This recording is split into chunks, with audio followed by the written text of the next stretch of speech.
Merci beaucoup d'être avec nous pour la suite de Culture Média. Il va se passer beaucoup de choses dans l'heure à suivre. D'abord, le comédien Melville Poupeau qui va nous rejoindre dans un instant. Il y aura également Jimmy Sax, très très grand saxophoniste qui joue partout dans le monde et qui va jouer dans ce studio tout à l'heure.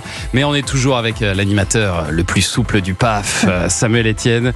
Et je dis ça non seulement parce que vous êtes un grand sportif, Samuel, mais surtout parce que vous arrivez à vous adresser, je le disais tout à l'heure, à des publics très différents. Entre Questions pour un champion à la télévision et vos émissions sur les réseaux, en particulier sur Twitch, où vous avez un ton forcément très différent. Jean-Luc en rigolait tout à l'heure, mais c'est beaucoup plus direct, plus en roue libre, c'est beaucoup plus le vrai Samuel Etienne. Oui, en fait. c'est ça, c'est-à-dire qu'en fait, c'est la plateforme qui le demande, qui le requiert. Ouais. C'est-à-dire que c'est... Vous adaptez.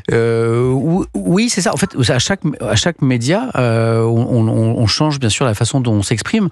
Mon français est assez châtié dans Questions pour un champion, je m'adresse à un certain public. On met un filtre, forcément. Oui, c'est ça. Et puis, en fait, on est soi, mais on met une partie de soi. Et sur Twitch, je ne suis même pas plus moi, je suis un certain moi que j'expose. Par exemple, je jure énormément sur Twitch. Énormément de jurons, j'ai un français qui est très fleuri, j'abuse des gros mots, je l'assume complètement. Pourquoi ? Parce que sur Twitch, c'est possible, c'est permis, c'est un code, voilà, on est dans la détente totale. Et en fait, je surjoue ça. Alors que au quotidien, Thomas, vous pouvez en témoigner, vous me connaissez, je ne jure pas. Vous êtes quelqu'un de très poli. Je suis très poli. Et sur Twitch, je jure exprès, parce que je le peux. C'est un exutoire. Oui, c'est ça, et ça fait rire tout le monde. Que, voilà, et puis vous savez que ça plaît aussi au public qui vous écoute plus jeune. Ça les amuse de voir que je fais le grand écart justement entre moi, je viens du JT où j'écoutais notre consoeur à l'instant là, ça me rappelle des bons souvenirs. Chaque mot, chaque virgule est pesé. Voilà, c'est parce qu'évidemment on parle de choses très importantes et subitement j'ai une totale liberté, donc je parle dans des délires plus ou moins réussis, mais c'est ce qui amuse ma. Vos enfants vous regardent pas encore sur Twitch? Heureusement que non. Pour le jour, ils ont 5 et 8 ans. Le jour, de temps en temps, ils tombent sur des bribes de live et ça rigole fort parce qu'évidemment, papa, il dit beaucoup de bêtises.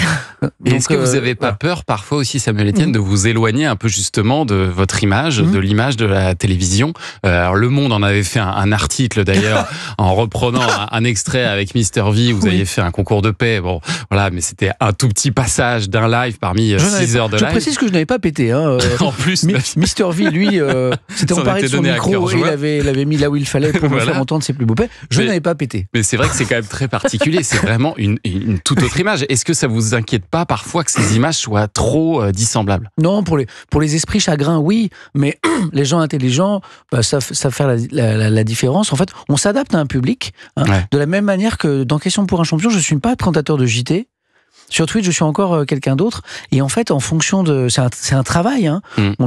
C'est un travail formidable, on a la chance de le faire, mais c'est un travail. Et donc, en fonction des attentes du public, de votre employeur, du rendez-vous, de l'horaire, on ne parle pas le matin comme on parle le soir.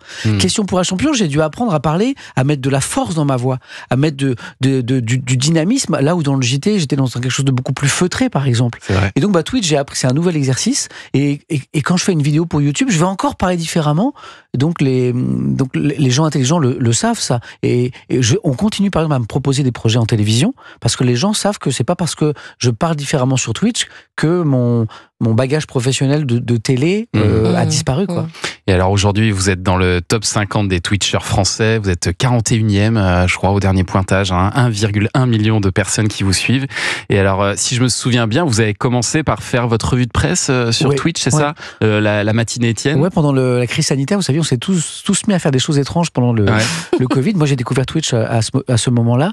Et puis, je suis venu faire ce que je savais faire naturellement, c'est-à-dire de l'information, et partager ma passion pour la presse quotidienne. Moi, je suis un amoureux de la presse écrite, dans des revues de presse qui subitement ne duraient plus 3 ou 4 minutes, mais 3 heures, en prenant le temps de lire les journaux, et puis, commenter. Et puis, c'est passé un truc inattendu, c'est-à-dire que j'ai découvert progressivement que le cœur du réacteur de Twitch, c'était quand même le jeu vidéo, la culture de jeu vidéo, sur laquelle j'avais un immense retard. Et je me suis dit, tiens, cette passion pour les jeux vidéo qui anime quand même des millions de personnes en France, que toi tu ne connais pas, il faudrait peut-être l'explorer. J'ai créé une émission pour ça, qui s'appelle Samplay, le dimanche soir, où je reçois un invité qui me parle de son jeu vidéo préféré.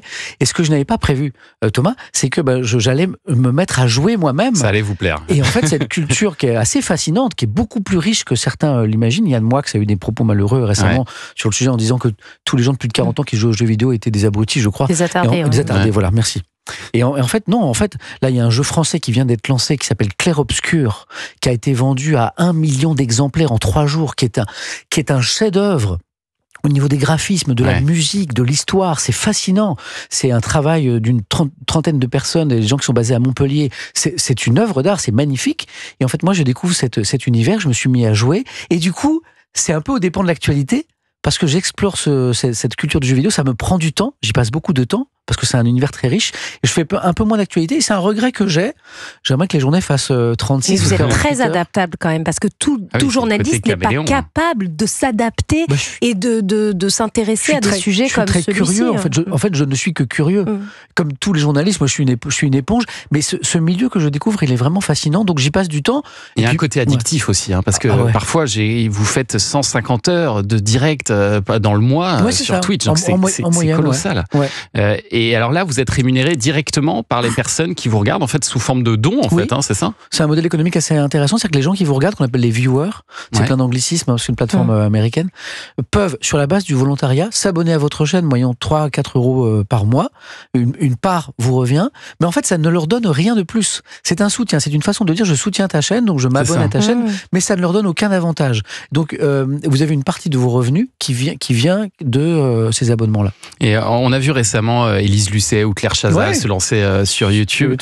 Sur Twitch, il y a pas trop encore d'animateurs. Je crois que vous êtes le seul animateur télé vraiment présent comme ça aussi régulièrement. Comment vous l'expliquez ? Est-ce que c'est parce qu'il y a trop de codes pour se faire accepter sur Twitch ? Ça met trop de temps ? Il y a 3 choses. Il y a d'abord l'aspect technique, c'est-à-dire que sur Twitch, vous êtes votre producteur, réalisateur, présentateur, vous gérez votre caméra, votre image, votre son, votre lumière. Toute l'informatique et le contenu, et voilà, en fait, et le contenu en même temps. Donc en fait, faut être un peu technicien, un peu. Et moi, je suis pas un très bon informaticien, mais je suis très curieux. Donc je me suis emparé de tout ça. Et donc c'est un premier frein, c'est-à-dire qu'il y a vraiment toute une partie technique à gérer qui est un peu lourde. Ensuite, il faut être très présent parce que vous créez une communauté, vous entretenez un lien communautaire qui est fascinant, un dialogue avec des personnes que vous retrouvez tous les jours. Il faut être là tous les jours. Il faut être là tous les jours, 3 heures, 4 heures, 5 heures. D'où les 150 heures de stream par mois. Quand vous avez déjà un travail, 150 heures de stream par mois, plus la préparation de ces streams. C'est énorme. C'est gigantesque. Et comme moi, je suis un peu fou, et que j'adore, j'ai une passion pour tout ça, eh bien, je réduis mon sommeil, je supprime un peu le sport.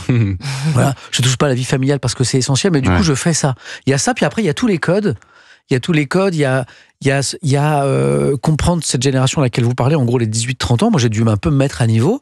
Alors, pas seulement au niveau du langage, parce qu'évidemment, pour les faire rire, j'use un petit peu de leur langage, j'essaie de m'approprier leur code, mais même au niveau intellectuel, moi, j'ai fait un peu mon upgrade aussi sur sujets sociétaux, en conversant au quotidien avec cette génération, qui sur certains sujets, en fait, m'ont fait évoluer aussi. Et alors forcément, il faut s'adapter, c'est ce que vous avez su faire très bien sur cette plateforme. Et puis je précise qu'il y a une semaine spéciale junior avec des lycéens dans Question pour un champion cette semaine. C'est une bonne manière de raccorder vos deux publics. Ils sont très impressionnants, ils sont mignons comme tout et ils sont. C'est vraiment à regarder parce que ils sont formidables. C'est à 18h10 sur France 3. Merci beaucoup d'être venu ce matin. Merci Samuel Etienne. À bientôt. Restez avec nous.